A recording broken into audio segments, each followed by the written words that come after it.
How to download text report from Binance. Hello guys and welcome back to the channel. In this video, I'm going to show you how you can download text report from Binance. So let's get started. First of all, you could open Binance in your web browser and simply sign into your account.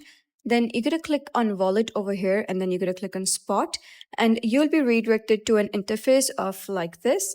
So over here, you're going to click on orders from the left side bar and you'll be able to see the option that says assets history.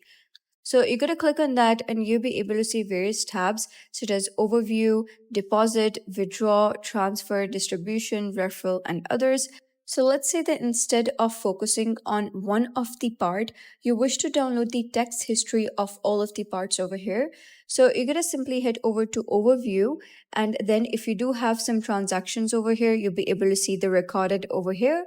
And then you're going to click on this icon and it says export transaction records, export deposit history, export withdrawal history, and export referral records.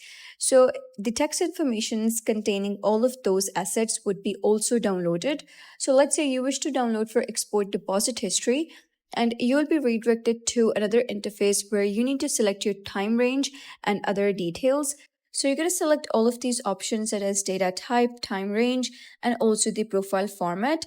So once you have selected your desired profile format as well as the data type, so after that, once you have selected all of that, you're going to click on generate and then it's going to say generation request successful, and now it says generating within 5 minutes. So once the report has been generated, you'll be able to see a download button appear, and within that report, you'll be able to see a taxes column separately and you can track your taxes.